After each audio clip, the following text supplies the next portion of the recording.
This is The Future of, where experts share their vision of the future and how their work is helping shape it for the better. I'm David Blayney. As we know, the summer bushfires in Australia's eastern states, and indeed across the country, are unprecedented. One of the ways we try to lessen the impact of bushfires is through prescribed burning. To discuss this topic with me today is Dr Philip Zylstra, an adjunct associate professor at Curtin University. Thank you very much for coming in today, Philip. Thank you. Philip, your main research interests are in the flammability of Australian forests and how plant traits impact the severity of fires. Is what we're doing in terms of prescribed burning, is it working? And what should we be doing differently? It's a complex question because it depends on what you consider to be working, what you want to measure it by. The simplest answer, I would say, is no, it isn't working.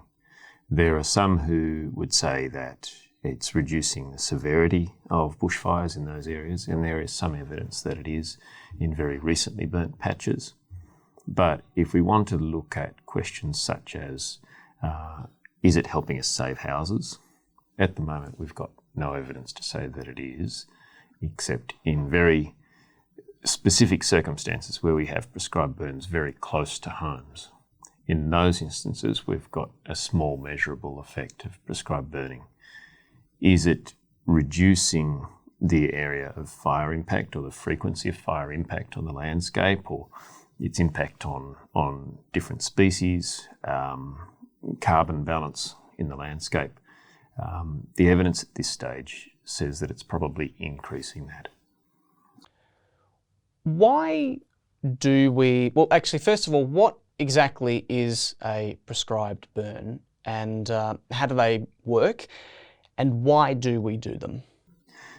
So prescribed burn is just, it's a controlled fire that we light in conditions where we believe we'll be able to contain it. It's lit to a prescription, which is a set of weather conditions and a light-up pattern that we intend cause the fire behaviour to be within a certain set of bounds so we can contain the fire.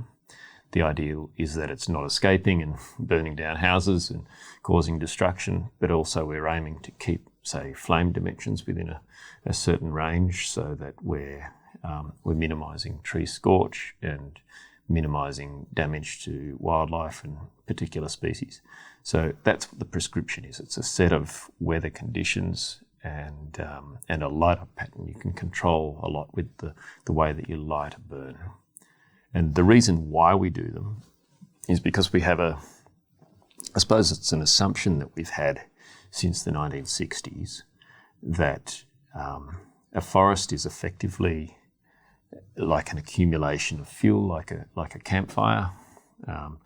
If you burn the forest, you remove some of that fuel, and then over time that fuel returns to the forest, and the forest becomes more flammable over time.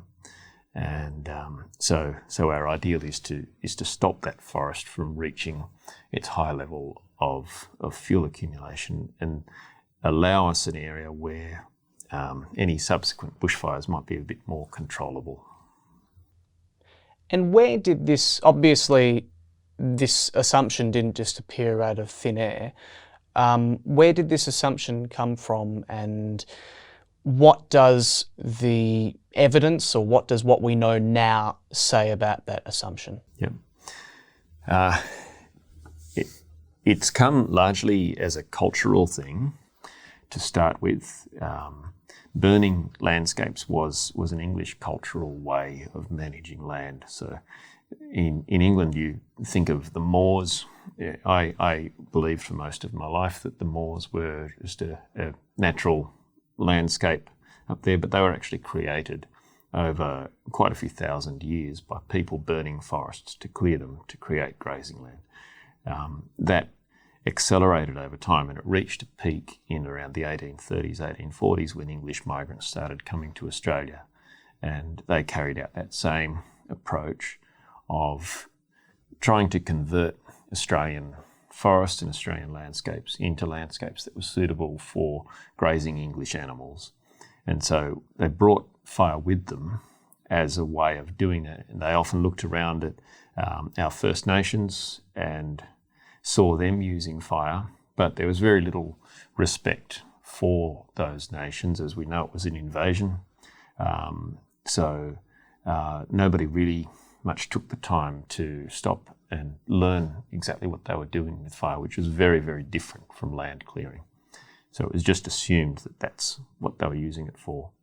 So we've had a century or more of that sort of management.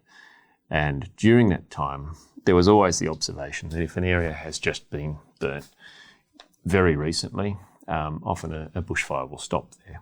And so there was an understanding that this is a way of stopping bushfires. And it's quite a valid observation. Obviously, if you've just burned an area and you've got bare soil and you've burnt away all the plants, then a bushfire is most likely to stop there. Not guaranteed, but it is likely. So that was the background to it.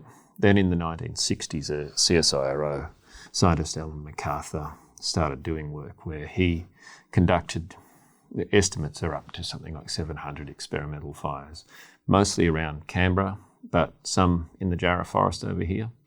And he formulated an idea that said that the intensity of a bushfire, or the speed that a bushfire spreads particularly, is proportional to the amount of leaf litter on the ground. And that has since then been the foundation of fire management in Australia, where when we talk about fuel reduction burning, it's about reducing the amount of leaf litter on the ground. So where we've come since then is MacArthur's work.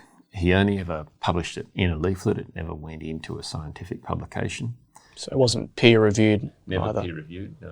He published 9 hand-drawn dots on a graph in a leaflet,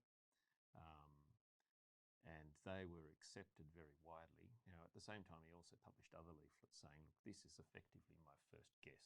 It may be completely wrong. So not exactly a solid foundation for us to be basing decades of policy on. No, not at all. And since then, it's been investigated. There's, in particular, the most outstanding investigation of it was Neil Burrows, Dr. Neil Burrows from WA, who in the 90s, for his PhD, formally replicated those experiments in a proper scientific setting, and concluded there was absolutely no relationship between the weight of leaf litter and the speed that a fire spreads. So he thoroughly falsified the idea. His work was largely ignored and a little bit demonised, really, to be fair. I think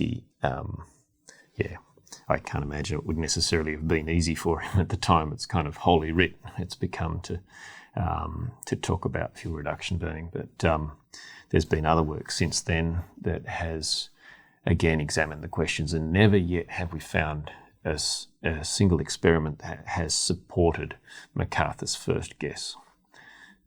My own work was to start from scratch and look at exactly what does drive a fire. And so a few years ago, I published a model that uses a mechanistic approach instead of a whole series of experimental burns. And what I showed is that it's the composition and the arrangement of the plants. You get big fires when plants are burning, basically. Wasn't that complicated after all. So this fuel hypothesis isn't really sort of borne out in reality. If not fuel, then what? And you have mentioned the arrangement and the types of plants. Yeah. So it is fuel, but the problem is that we use the word fuel as a kind of a code word. So we think of like a tank of fuel, or like the quantity of fuel, rather than like what that actually... Yeah, so fuel, ultimately fuel is anything that burns that adds to the flame, that gives you a more intense flame. So the fuel could be the leaf litter on the ground, but then it could also be the shrubs, or if you've got a crown fire, then it's also the trees. So the amount of fuel actually varies depending on the fire. If you've just got a fire burning through leaf litter on the ground, then you have small flames.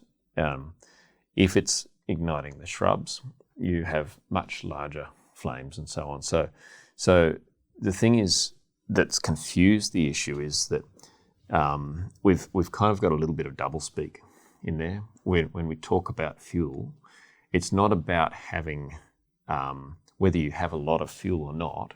It's about whether the fire can ignite that fuel.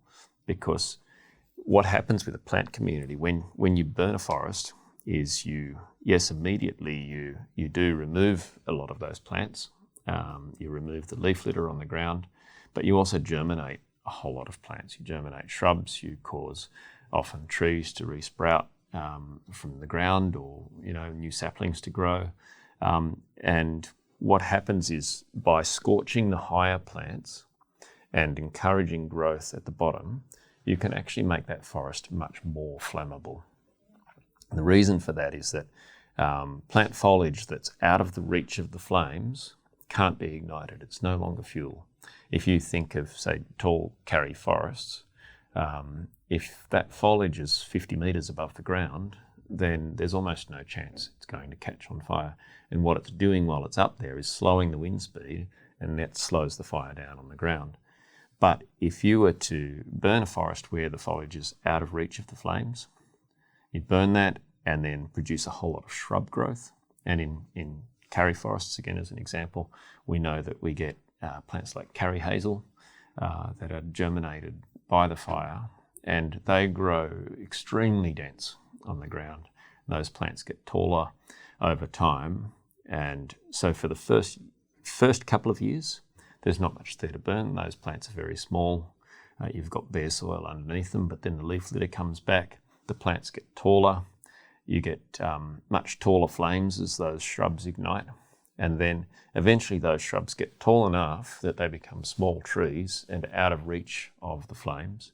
And then ultimately they self-thin, which is a natural ecological process that happens in basically all forests. And you lose that layer there until eventually you get an open understory. The fuel there has been increased by burning it because you've brought in all of these shrubs. You've caused these shrubs to grow there. But the problem is that those shrubs aren't classified as fuel in our systems. So in Western Australia, you use a system called the Red Book, where it's kind of an expert system. Somebody basically wrote the book and said that fuel is leaf litter and fine sticks and things that are close to the ground. And they didn't provide any evidence to support that. It was just a matter of we're experienced foresters, we know what we're talking about, you need to believe us. And we're really at a point now where we can't just take people on their word anymore because they're old and wise.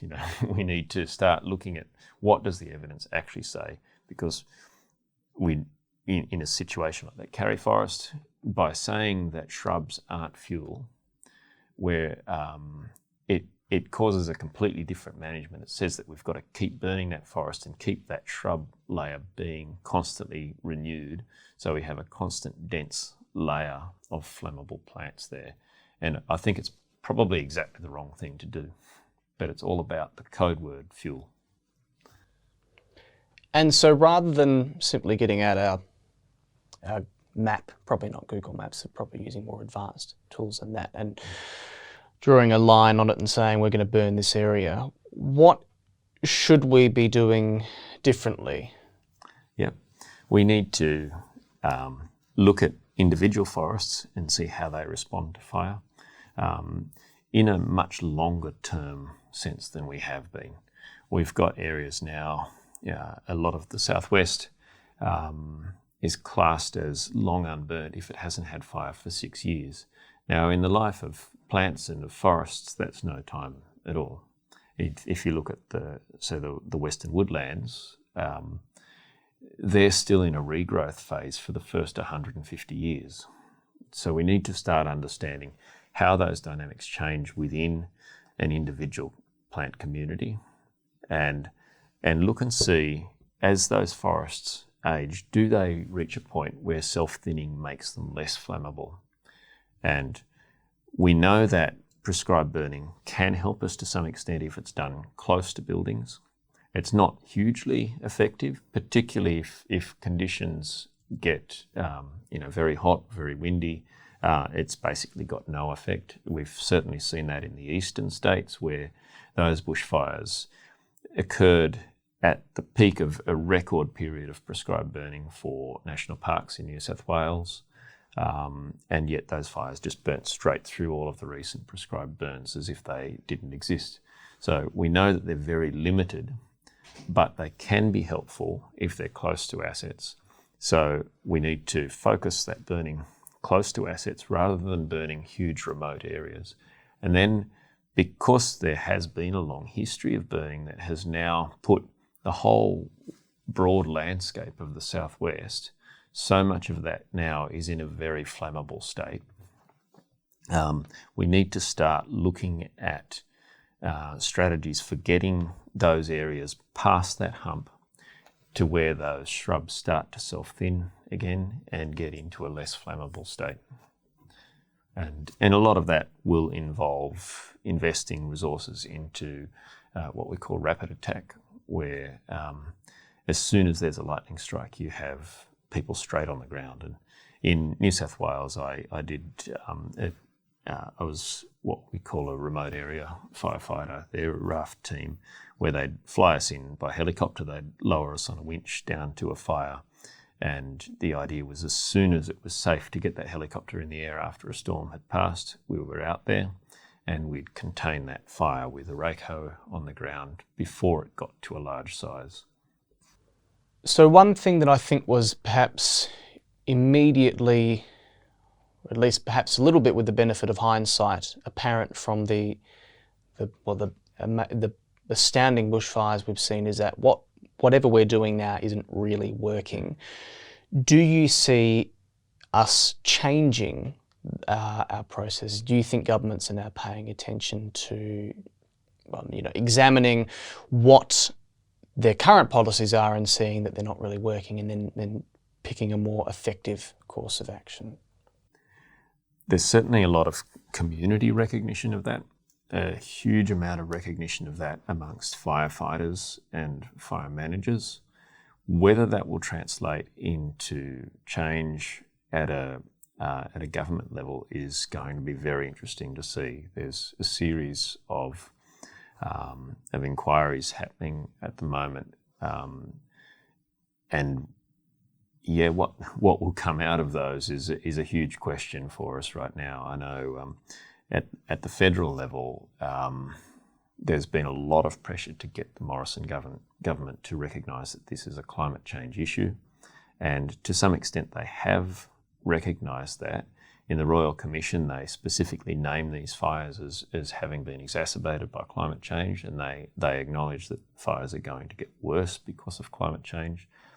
But the irony is that separate to that whole inquiry, they're still working hard to market coal, still working hard to effectively turn up the heat underneath the climate change stoves. Carry over credits as well. Yes. All of this sort of tricky economics. We've got an economy that is largely built on warming that climate, and an inquiry looking at one of the effects of the warming, asking, how do we mitigate the effects of the warming? And in a sense, it's another way of externalising the costs of our fossil fuel industry, because one of the costs is these bushfires. And so taxpayers are now being asked to pay that cost, and homeowners who lose their homes and people who get sick as a result of the smoke in town. And the smoke, it's not just a discomfort, it's a lethal thing for many people. People who are living with that sort of reality are paying the cost of our increasing fossil fuel use. So the concern is that the government will respond and use climate change as a way of actually, triggering a part of the population that just wants to see us in fear respond more with more of the same more of what we've done before. And so you get this rising call after every fire, we need to burn more. And it's the more we do it, the less we're seeing it have any positive effect. And it's a bit of a cycle. If you could pull one policy lever or push a button or wave a magic wand or what have you, what would be the one thing that we should be doing to prevent these catastrophic fires from taking place, particularly given that we know that they're going to be getting worse? Yeah. I would say stop burning old forests to start with. They're our fire advantage. The long unburnt areas that we haven't yet gotten to, and there's not many of them left, they're gold. We need to protect them. So if there was only one thing we could do, that would be good. You mentioned that there was a difference between how First Nations people, how Aboriginal Australians were using fire and how the English colonialist forces since used them later. What was that difference, and how were they using it differently? Yeah. So the English approach to using fire was as a tool to change the landscape, to make it suitable to English farming and English land management practices. We wanted the landscape that we've got now, largely. It's clear and it's open, and you can put sheep and cattle there. Indigenous fire management was such a fundamentally different approach that our first invaders just couldn't get their heads around it, because it was an approach where you weren't looking at yourself as the most important in the landscape. You were one of the species sharing this country. So you, as in everything in Indigenous life, you don't take more than you need. You know, there are all sorts of protocols in place if you're going to specific food plants, for example, to stop you just greedily picking everything off that plant. There's in my area there, the Ngaragu people would have all kinds of rituals and ways of conversing with the spirit in a particular plant, for example, or you would have different kinship relationships that would allow some people to take certain foods and not others, and all of that controlled things so that a resource wasn't wasted. Fire was just the same. If you just any time you're lighting fire, you should only be burning an area that you can directly use and that you need the results of that fire. So fires were very, very focused, and that does vary with the landscape. If you've got a large uniform landscape where, particularly in a low production kind of an environment, say, spinifex country out in the desert or something, you'd be burning larger areas there. It still works out to a very small proportion of the landscape, but you need more area treated because you have different animals turning up in recently burnt spinifex than you've got in older ages. And say in the Western Desert country, you've got, I think it's 5 different ecological classifications for ages of spinifex, and it's based around what species you can expect to find in those areas. So the point is that Aboriginal fire management was highly specific to country, and it involved fire that affected only the area that you could make use of. So if you're burning, say, an area of grassland to attract kangaroos, there's no point burning 1,000 hectares because it's no use to you if kangaroos are attracted to somewhere 5 kilometres away. You want to burn this patch here, so they're attracted to this patch. So when you see Indigenous fire management, it's a lot of fires, but they're all very small. Lots of little spots across the landscape, and the overall broad landscape has generally a long unburnt sort of matrix behind it all, where the plants have self-thinned. So they're burning all these little patches in a large area of long unburnt country, And that's how you get a mixture of ages and a landscape that's less flammable. And it's the diametric opposite to what we do. And I think we'll leave it there. Thank you very much, Philip, for coming in and sharing your knowledge. Thank you.